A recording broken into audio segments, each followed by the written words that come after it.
fingers crossed. All right. Good morning and welcome to the Unitarian Universalist Church of Tullahoma. So welcome to those of you that are in person in church, those on Zoom and on YouTube. Today is Sunday, January 7th, 2024. It's the first Sunday of a new year, and it's a new year that has the potential to bring a lot of change for us. So we'll start with a chalice lighting. So if somebody there at church would go ahead and light the candle, the chalice, I will light one here, and Cass will do a reading.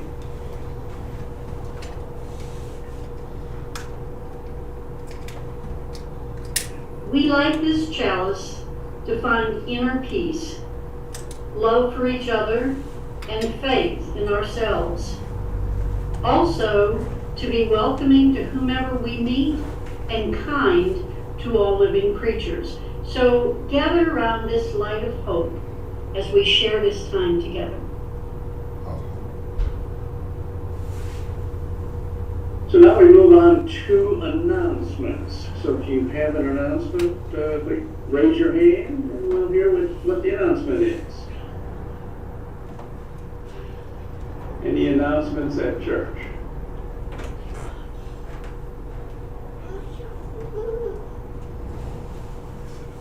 None?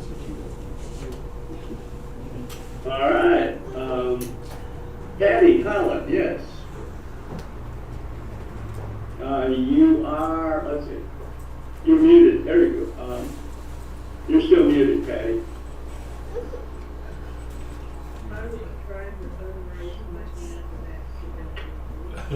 Okay. So, you do not have an announcement? All right. Okay. So, anybody, yeah, Tom. Yeah, I just want to say that the writing group is no longer going to be meeting here. And what we will be doing, and I've already made this announcement before, but anyway, so what we'll be doing is doing the spoken word that Lynn Sabino has basically gotten started. She got started up at Swanee. They meet twice a month, and some of them are going to be going up there already. And we're going to try to do that. It should start sometime this month, but I haven't talked to Lynn. I think she's been out west, so we'll see. Okay, thank you. Any other announcements? All right, our next Sunday's speaker is scheduled to be Deanna Lack, and her title is How Big Is Your We? So that's next Sunday, January 14th. And if you wish to donate to the church, to contribute financially to the church, you can write a check, send it to the UU Church in Tullahoma, P.O. Box 331, and the zip is 37388. Or there's a small shaker box in the back. You can put a check or cash in that as well. And I guess just as a note, as maybe should have been concerns, but Costa, our treasurer, is at home. She does have COVID. I think she's recovering okay, but that's why she's not here this Sunday. Any other announcements? All right, we'll move on to our responsive reading. And if you'll turn to page 468 is the responsive reading titled We Need One Another. So I'll read it and you at the church can respond.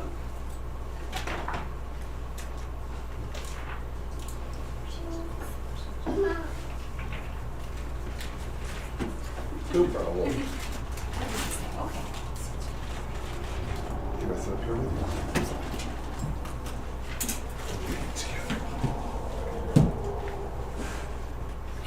Alright, so we'll start.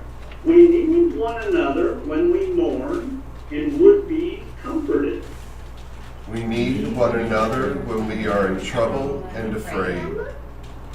We need one another when we are in despair, in temptation, and need to be recalled to our best selves again. We need one another when we would accomplish some great purpose and cannot do it alone. We need one another in the hour of success, when we look for someone to share our triumphs. We need one another in the hour of defeat, when with encouragement we might endure and stand again. We need one another when we come to die, and would have gentle hands prepare us for the journey.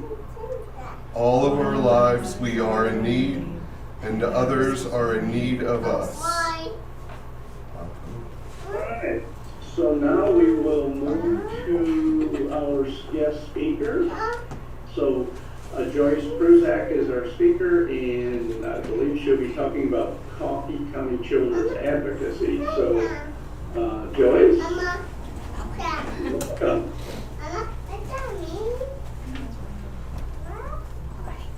So good morning, everyone. This is weird for me. I don't like podiums because I feel like I'm talking at people and Come on down. around if you Can don't I? want to get there. Okay. Is there another camera? There's. Or maybe I can just. Yeah. I'm just gonna knock everything Yeah, down. you're good. I'll hold it. I don't care. No, you don't have to hold it. Would it be easier for me to switch to the camera and camera for you? Yeah, you can do if you want to do the other one. Yeah. Or you can just. Yeah, that would be great. I love that. I It's just don't awesome. I don't like the separation between people. We're sitting. So your camera is. Okay.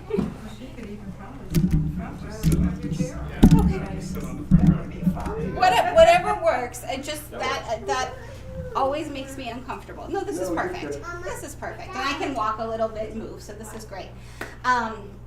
Good morning. My name is Joyce Prusak. I am the former director of the Coffee County Children's Advocacy Center. I am still involved with the organization. I am writing all their grants, doing all their financials. What's the little one's name? William. Hi, William. He is the reason we exist. And I was with the Children's Advocacy Center before I left full-time for over 16 years. The Children's Advocacy Center, for those of you who don't know, was originally founded in Tullahoma about 17 years ago by a group of church ladies, Church Women United of Coffee County. What I've heard, the story varies a little bit. I heard that there was 12 ladies and $15. I've heard 20 ladies and $12. And they had a very little bit amount of money, but they had a passion and a commitment to helping the children of Coffee County. So that is where the Children's Advocacy Center was born. For those of you who don't know, Children's Advocacy Centers are in the state of Tennessee, and we are generally by judicial district. So Coffee County is a judicial district in and of itself. I kind of always asked why that was the case. For those of you who don't know, I am not from Tennessee. I've been in Coffee County for 22 years now. I've been in Tennessee for it'll be 24 years in May. But it took me a while to learn a little bit about the dynamics and everything, not only of this community, but of the state, of the policies, and what we really need to do in order to try and help protect and keep kids safe here in Coffee County. So this journey that I was on was really unique because my background, when I moved to Tennessee, my background was government and politics. I moved to Tennessee to work on a presidential campaign back in 2000, if anybody remembers when that happened. I was one of the very few people who stayed from the campaign in the state. I guess I now have the title of I'm not only a Yankee, I'm a damn Yankee is what I've been told. Nice. I wear that honor proudly, just because I am proud of where I'm from. I'm proud of the experiences that I have brought to the role and to the Advocacy Center. When we first started at the Advocacy Center, it was myself and one other person. We only had one program to actually serve kids in Coffee County. When I left last September, we had 5 different programs. Our budget had tripled. We paid off our building. For those of you who don't know, we are now on the square in Manchester. Oh, awesome.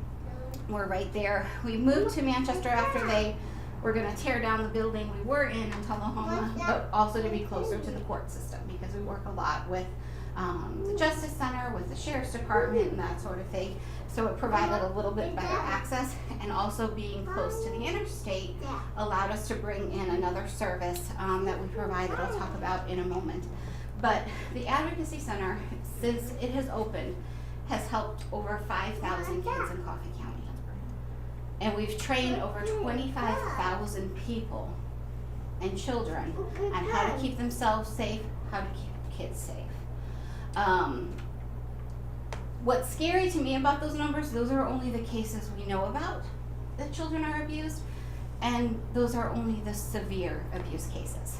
A child advocacy center in state of Tennessee, by law, gets every case of severe child abuse that's in their community. So in Tennessee, automatically, if a child experiences child sexual abuse as severe abuse, severe physical abuse, that definition is kind of determined by the Department of Children's Services, but it tends to be that if that abuse were to continue, that child's life would be at risk. And then we see some severe neglect cases, and then severe drug endangerment cases. But the majority of the cases, and last year we got 342 cases in at the center, the majority of the cases that we see are kids that have possibly experienced child sexual abuse. So usually any year it's between 60 and 80% of the cases we see are that. Usually about 70% is about average, and about 40% of the kids are under the age of 6. So what happens when a kid comes to the Advocacy Center? First of all, a kid will come if somebody calls the Child Abuse Reporting Hotline. So in Tennessee is a mandated reporter state. Anybody, anyone, whether it's, you're related to a family, you're a neighbor of a family, you're a teacher, what have you, if you suspect, you don't have to know, if you suspect that a child is being abused, you legally have to report that abuse. If that abuse then is reported and it is severe, the referral will come through us, either through the Department of Children's Services or through law enforcement. And then instead of law enforcement, the big scary men carrying a gun on their hip, or the DCS worker with the badge, going into the schools, instead of those people interviewing the children about what happened to them, we have someone on our staff who's trained specifically to talk to kids. She's trained, and I was a trained interviewer as well, trained to talk to children to get their stories from them. Some kids that come to us don't experience abuse, and that's wonderful, but it's just important that we hear that we hear about the abuse that did happen. So she will interview the children, usually law enforcement, and the Department of Children's Services will watch that interview live as it takes place to make sure that they have everything that they need for their investigations. Our goal is to reduce the trauma on that child and that family, so that child doesn't have to report to 10 different people what happened to him or her. For instance, before child advocacy centers existed, say a child said something to a teacher. The teacher might then call the guidance counselor who will talk to the child. The guidance counselor will call the principal. The principal will call the police.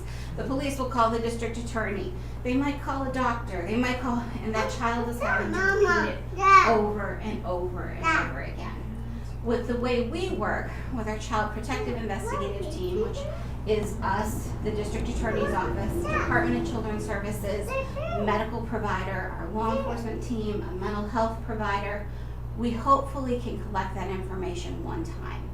There's not to say that we might not go back and clarify some details or get some more medical history or something when the child needs a medical exam, but we don't make the child tell his or her story over and over again, re-traumatizing themselves by talking about what happened to them. So it's really, really critical that, in our response to these cases, that we work collaboratively. So that's what our Child Protective Investigative Team is. And even if a child doesn't receive an interview, say the child's 2 years old, too young to be interviewed, as a team, every month, we review every case of severe abuse that comes through Coffee County. Because one, we want to make sure that everybody's doing what they need to for that family, that the family has the services that they need, whether that child's staying in the home. Oftentimes, everybody says, do you take kids away? First of all, no, that's not our responsibility, that's the Department of Children's Services. But oftentimes, it's not somebody abusing the child that's in the immediate home. So that child doesn't need to be removed as long as the parents or caregivers are protective. But we want to make sure that those caregivers and that child have whatever they need to begin that healing process. So at the center, we review those cases. We provide medical exams. So we have a partnership with our kids out of Nashville. They come down to the Advocacy Center twice a month currently to do medical exams of kids that have experienced sexual abuse. The reason they only come twice a month is more often than not, children do not tell about abuse immediately after it happens. So having, if today we had a little girl who said something happened to her, but it happened 5 months ago, having the exam today or having the exam next Wednesday is not going to make a big deal. The important thing is that child does get the medical exam. We don't expect that we're going to collect any evidence, but we're going to be able to take some tests to be able to ensure that child that her body is okay. And that's really the purpose of the medical exam in most instances. If a little girl said something today, something happened last night, we would get her up to, our kids are open 24/7 in Nashville, we would get her up there today to have a medical exam, so she would have access to that. So that's one of the things we provide. We also provide mental health services. We started doing that about 10 years ago because what we found is there were very few places within our community that actually serve children, especially children that experience trauma. And we did not want to send kids to just any therapist. We wanted to send them to the therapist that would get them on the best track for them to actually be able to become young, healthy adults. So we started bringing therapists on site, and we do that. We do not charge for any therapy. We do not process insurance. We don't do anything like that. None of the services at the Advocacy Center have any fees attached to them. Everything we do is free. Additionally, we do child abuse prevention programs in the community. Will said he went through our Darkness to Light program.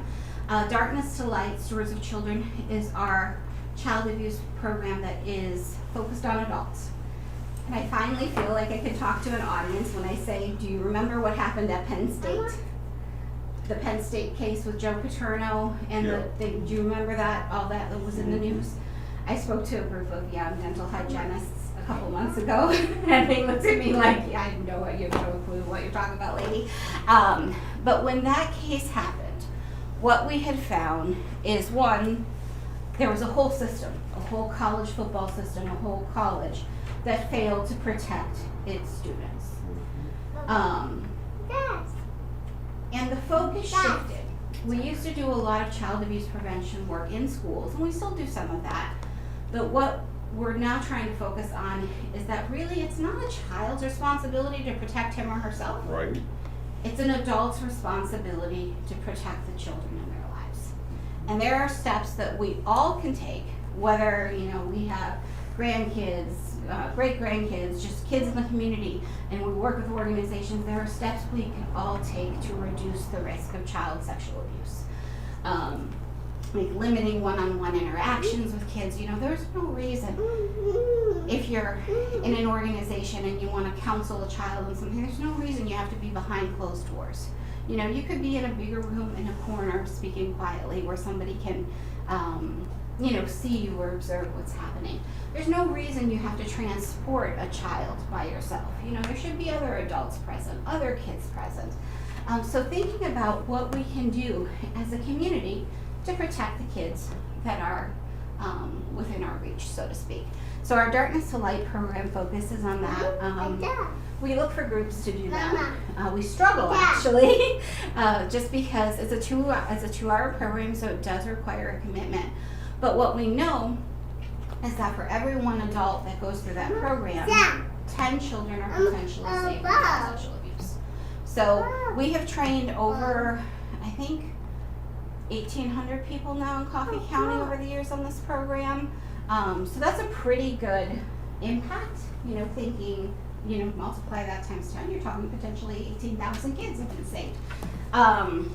we know it's not that great, but even if we just save one, it's worth the investment. Absolutely.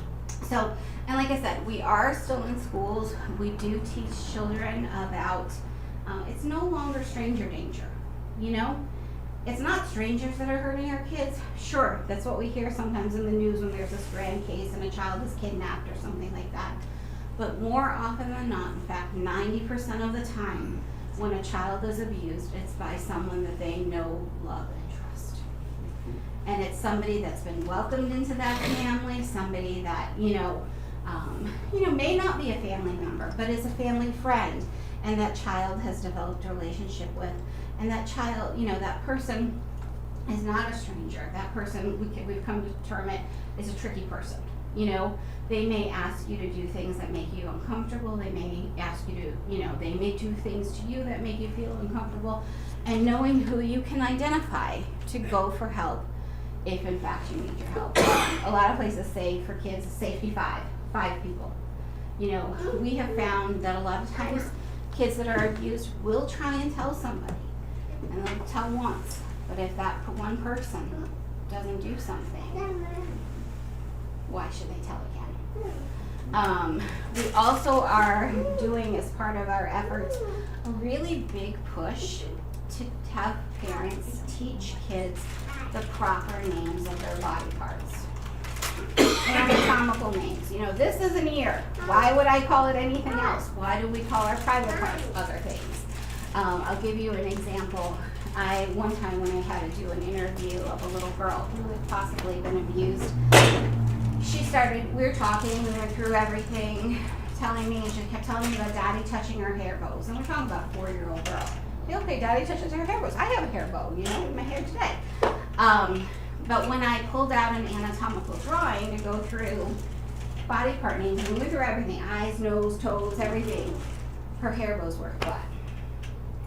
So I would have had no clue what she was talking about if we hadn't done that anatomical drawing stuff, but if she had had just the correct terminology to use for her body parts, it would have been so much easier. And maybe if she had told the teacher instead of daddy touched my hair bows, okay, no big deal. That teacher would have understood really what she meant. So we're really, really encouraging that as well. We feel that at the Advocacy Center, and I will say this has been from the beginning, from when I started, the board and the organization was committed to not only the intervention stuff, so what can we do to help the kids once they do experience abuse, but what can we also do to prevent more kids from needing our services. And I will say, it's kind of been the opposite of what we expected. As you do more prevention, we did think numbers would go down. That was never the case. The more prevention we did, the more education we did, community education we did, the higher our numbers went. And I mean, if you think about it though, it makes sense. People are more aware of the issue. I think I attribute a lot of it to Oprah Winfrey years ago talking about being abused, because she went public. She went on national television talking about it. She didn't hide it. That kind of opened up dialogue, I think, for a lot of people. And I mean, we've had more people do it now. Like if you think of the U.S. gymnastics team, the females, talking, and younger girls hearing about that and coming out. The more education and information that is out there, I think the more people you're going to hear about, that this has happened to them as well. And more importantly, not only has this happened to them, but now that there's a resource in the community for that. And our resources, when a child comes through the center, our resources continually are open to them. So even though their case may have gone through the entire system, the child's safe, everything is good, maybe we got a prosecution.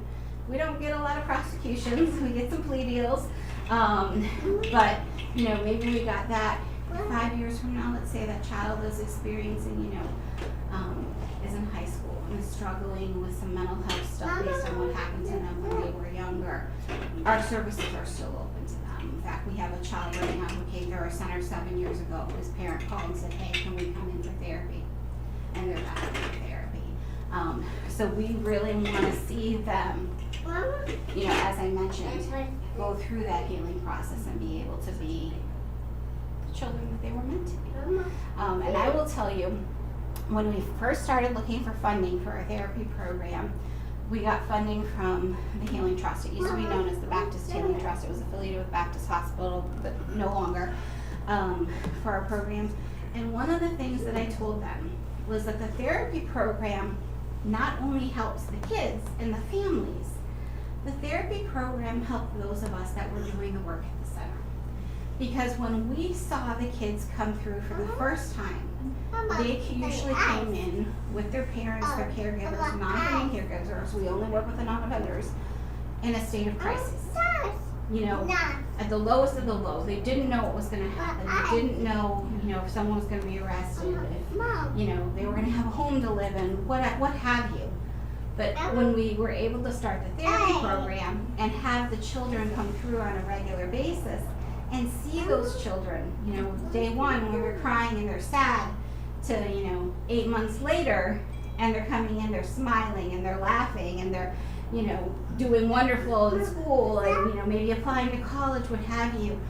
It helped us at the center for those of us doing the work because, hey, we're not just in it for one and done. We're seeing the results of our work. Because I will tell you, it is not an easy job to do. You know, we have some days that are just awful. There were days that, I'm not a screamer, but there were days I would go sit in my car by myself and just scream really loud because I would be so mad or cry because I would be so angry. And not so much angry, yes, angry at the perpetrators, but angry at a system that is not set up to protect kids. That is the worst part. You know, we've tried to do some legislative advocacy and education around that as well.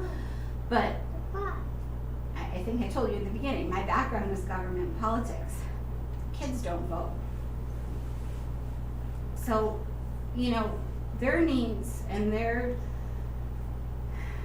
wishes are not treated as highly as some other groups of individuals. So being able to give children that voice on a legislative level is difficult. And getting people to understand the impact that some of their decisions are making on these little ones is really difficult. It is really difficult. I mean, I had legislators come visit us at the center and literally sit at the table with me and tell me that if a child doesn't want to hug an aunt or uncle or something at Thanksgiving, that parent should make that child hug them because that's how bonding happens. And I was like, no. There's a reason that child doesn't want to hug that person. And we trust that child and we allow child to set their own boundaries. So education needs to continually happen on all levels. But we are committed at the center of making, you know, this community safer for all the little ones. I have to not laugh, but the reading from today that you chose was really appropriate because when I took the job at the Advocacy Center, it was in March, it'll be 17 years. When I took that job, I was like, I don't know that I can do this. One, I was sure I could handle the work. I knew I could do the work. But I was like, everything else that comes with it, all that red tape, all the money that had to be raised. You know, we have to raise like $150,000 to $200,000 a year, everything like that. I'm like, can I do this? And the one thing that has continually surprised me is that I've told people that child abuse is a community problem. It is. But this community really has responded magnificently in terms of making sure that we have been able to keep our doors open. You know, during COVID, we stopped for 2 weeks just because, like the world, we had no clue what was going to happen. After that, it was like, there's kids out there. They need us. We're going to do what we need to do. We're going to try and do it the smartest way we can do it. You know, several years ago, we had pretty large recession. A lot of advocacy centers really struggled.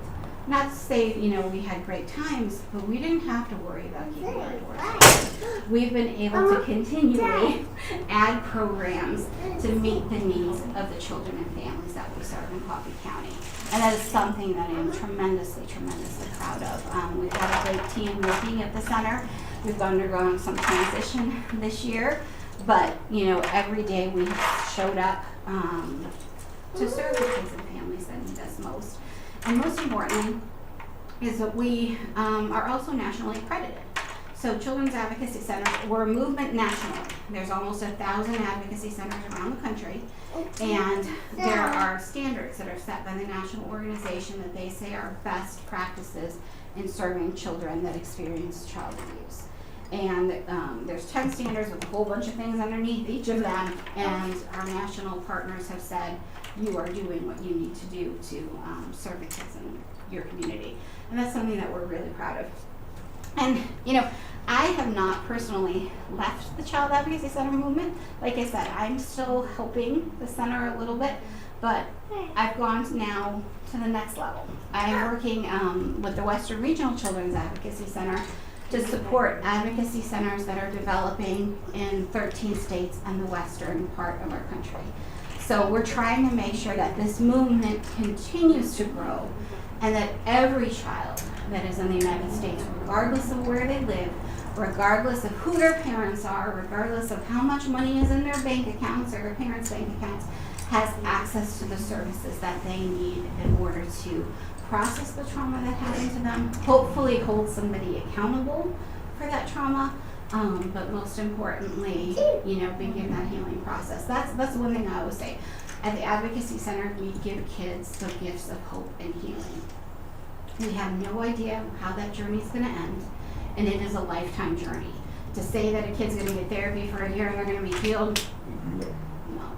They might do really well for a little while, but then something may happen in their lives, or as they grow up and, you know, they get married, they have children, something like that. You know, something may cause those memories, that trauma to come back, but we want them to understand that there are ways that they can hopefully help cope with the trauma that they've experienced in a healthy way. So it's kind of a lifelong journey for those kids and those families. And to bring it back a little bit, you know, when I was younger, I wanted to be the youngest Supreme Court Justice, female Supreme Court Justice. I'm like, well, then I found out I'd have to be a prosecutor and a defense attorney probably, and I really just didn't want to do that. Prosecutor, I was good with. I was ready to put people behind bars. I did not want to defend somebody that I knew was guilty. I was like, all right, let's scratch that. So, and then I was like, oh, maybe I'll be president. I was like, oh, now I'm glad that idea went away too. But I wanted to be able to change things. I wanted to be able to make things better for people. From personal experiences that I had, from things that I had heard about, I knew we had to do better. We have to do better for kids. We continually have to do better for kids. And so I did. I went the government political route. I worked in the U.S. Capitol. I did all that stuff. But I was like, I'm not making change this way. I'm not. It was fun while it lasted. I mean, I got to go to the White House. I got to do all this fun stuff. But I was like, I've got to find a way to make an impact that I really feel is something that makes me sleep better at night. And I don't have kids of my own, but what am I going to leave? What legacy am I going to leave? So, I mean, it took me a little while to figure it out, and I knew I wanted to do something with kids. And I worked for a disability organization in Nashville for a while. But when this position opened up and I applied, it just felt like the most perfect fit. And, you know, they always tell you if you make a difference in the lives of one child, you know, whatever that quote is, you're doing great. But I can tell you I know that there's more than one child that has been impacted by the work that we have done. And one little girl, about 8 years ago when I did an interview, at the end of the interview, she shared with me the most atrocious things you could possibly imagine. Like details, body fluids, everything. But at the end of the interview, she literally thanked me for listening to her story. And it was just, like, that brought it home. It was such an honor for me to be sitting there listening to her and giving her that safe space that she needed in order to share, you know, what had been happening to her for years, in order to hopefully bring it to an end. But to have her thank me, that was just totally unnecessary, but was probably the greatest gift that I have gotten in that 16 or 17 years that I was there, because it reminded me of my purpose. It reminded me of what I hope we can do together to protect kids in order, let's step up and do the right thing when we have a chance. That's the most important thing in this world. And to this day, I still think about that. I actually probably should have written down the quote and put it on my wall or something like that. But I can picture her. I can picture what she said. I can picture walking out to the front with her. Her parents were talking to law enforcement, and her asking me if she had to leave now. And I thought she was ready to go. And she's like, "No, I don't want to go. I like it here." And I'm like, that's the reason we are here, and that's the reason I chose to do this line of work.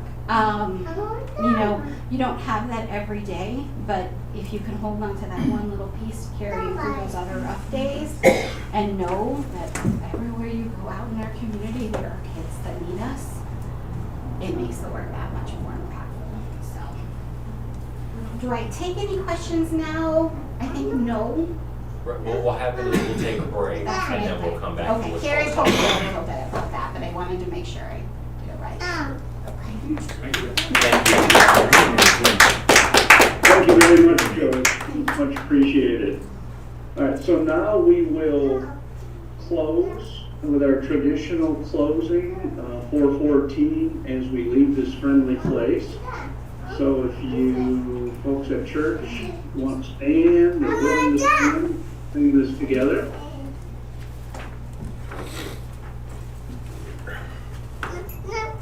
Four 14. As we Leave this friendly place, love give light to every face. May the kindness which we learn light our hearts till we return.